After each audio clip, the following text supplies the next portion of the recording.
On June 1st, Ukraine reportedly planned and executed its most successful special operation against Russia since the war began. Drone attacks were launched on 5 Russian air bases within Russian territory, allegedly resulting in the destruction of over 40 Russian aircraft. As is customary, let's first assess the veracity of this event by cross-referencing information from different sources. The initial reports originated from Ukraine. President Zelensky even released a video address, stating it was a military operation planned for a year and a half. According to Ukrainian sources, the Security Service of Ukraine (SBU) conducted special operations against 4 military airfields within Russia that day. They claim 41 Russian aircraft, including Tu-95 and Tu-22 strategic bombers, were hit by Ukrainian drones. While one-sided reports cannot be fully trusted, Ukraine subsequently released a significant amount of video, images, and operational details. These details appear logically consistent, suggesting the operation was indeed real and effective. Looking at Russian sources, the Russian Ministry of Defense announced on June 1st that Ukraine had launched drone attacks on airfields in Russia's Irkutsk, Murmansk, Ryazan, Amur, and Ivanovo Oblasts. However, compared to Ukrainian claims, Russia's statement was deliberately understated. It mentioned only that the attacks caused fires in several aircraft in Irkutsk and Murmansk Oblasts, with no casualties, and that several individuals suspected of involvement had been detained. Notably, Murmansk Oblast was mentioned. Murmansk is located on the coast of the Arctic Ocean. The Olenya airbase there, situated within the Arctic Circle, is a crucial support point for Russia's strategic rear. According to satellite images from May 31st, this base, on Russia's front line against NATO and the US, housed a considerable number of strategic bomber types, including heavy bombers like the Tu-22M3 and Tu-95. Irkutsk Oblast was also mentioned. This region is in Siberia, near Lake Baikal, thousands of kilometers and 5 time zones away from the Russia-Ukraine front line. This base also housed numerous heavy bombers like the Tu-22M3, as well as Tu-160 and Tu-95 strategic bombers. What's particularly galling for Russia is that around May 20th, it had relocated a batch of important aircraft here precisely out of fear of Ukrainian drone attacks. This location is 4 to 5,000 kilometers from the front line. Drones launched from within Ukraine could not have reached it. However, military conflict is complex and dialectical.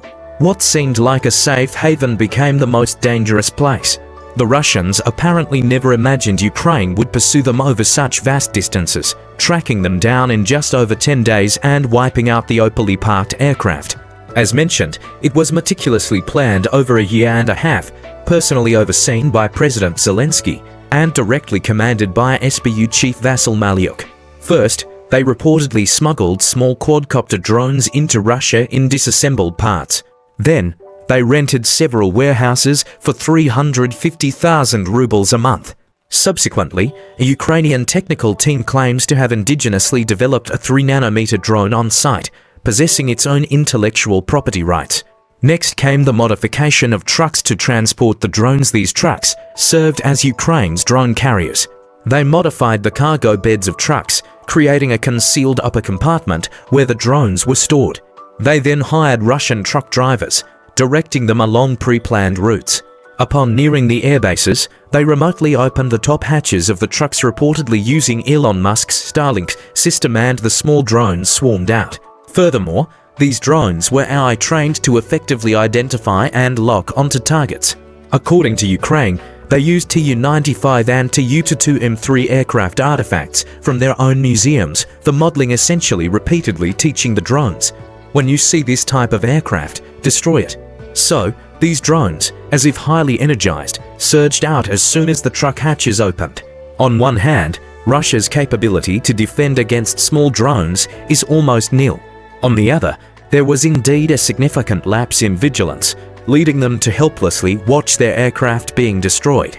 The most effective Russian interception method observed so far, astonishingly, was an air regiment commander reportedly having to pry up paving stones to try and block the truck hatches, preventing more drones from emerging. In short, the Russian aerospace forces suffered a heavy blow. According to Ukrainian figures, 34% of Russia's strategic bomber fleet was destroyed. While Ukraine might be exaggerating, the actual situation is likely severe. These bases indeed had too many high-value aircraft parked in the open, with air defenses being virtually non-existent. Ukrainian drones reportedly cut through Russian air bases like a hot knife through butter.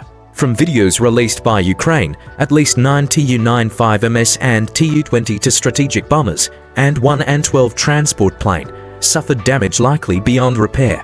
Considering there might be unreleased footage, Russia's situation looks grim.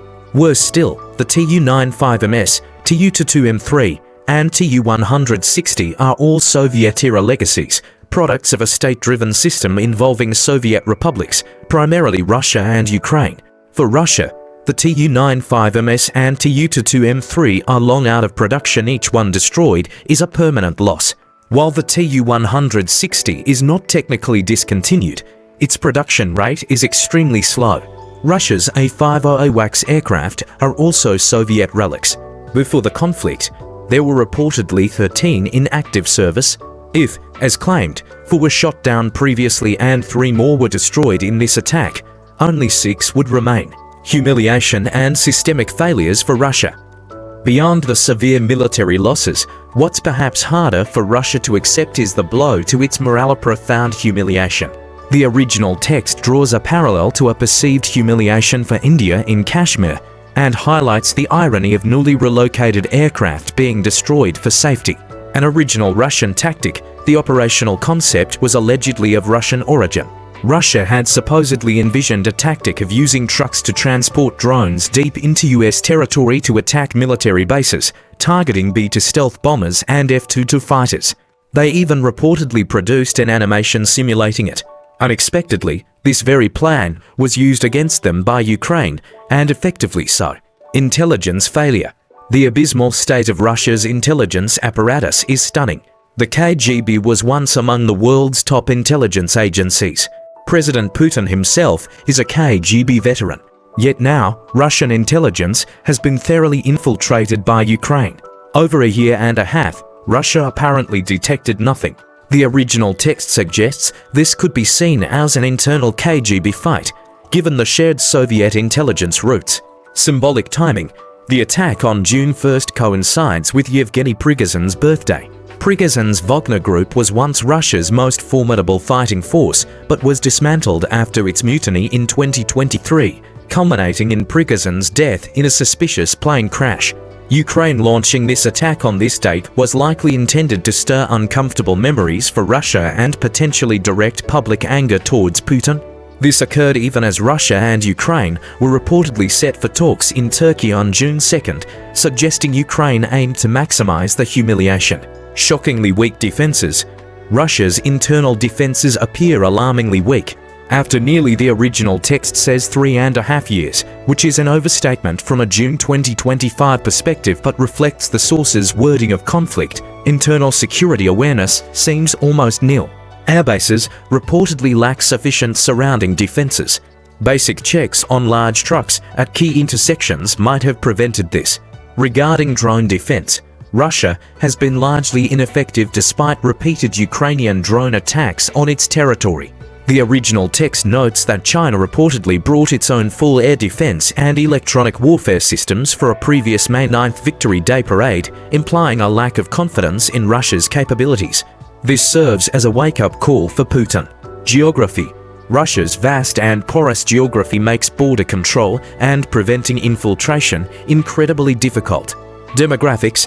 Russia's immense territory and relatively sparse population in many areas make it easier for adversaries to infiltrate and conduct guerrilla warfare. Cultural proximity. Ukrainians and Russians share similar languages, cultures, and appearances, making it extremely hard to identify infiltrated agents. Countering such infiltration and guerrilla warfare is not impossible. The text cites Japan's concentrated village tactics in World War II China as a historical example. However, for Russia to adopt similar methods would require a nationwide wartime mobilization. This would mean tightly organizing the populace and severely regulating behavior, with strict penalties for violations. Putin is unlikely to implement such measures. The war has already caused economic hardship and public resentment in Russia.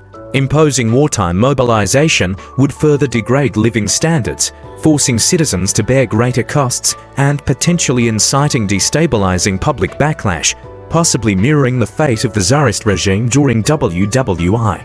Therefore, Russia currently has few effective solutions against Ukrainian infiltration and special operations, which have become a regular occurrence, leaving Russia struggling to cope. Although Putin now vows massive retaliation, Ukraine has few remaining high-value military or economic targets for Russia to strike a major challenge for Moscow. This demonstrates the power of Ukraine opening a second front via infiltration into Russia, especially given its disadvantages on the conventional battlefield. It's also Ukraine's most potent bargaining chip for negotiations. An interesting side note: while Ukraine conducts large-scale special operations against Russian military and economic targets, it has reportedly never attacked the China-Europe freight trains transiting through Russia. The original text attributes this to Big East foresight, citing a March 2025 agreement for China to import 500,000 tons of Ukrainian peas and 150,000 tons of wild-caught fish. With Ukraine's seaports largely unusable, the China-Europe freight train is a vital logistics channel for such trade on its return journey to China. Thus, Ukrainian drones deliberately avoid these trains. With Ukraine preparing for negotiations, reportedly in Turkey, this highly successful special attack creates crucial leverage. Otherwise, due to its disadvantages on the main battlefield, Ukraine would find it difficult to bargain effectively. Ukraine has now created the bargaining chip of conducting guerrilla warfare within Russia, which can significantly offset its conventional battlefield disadvantages.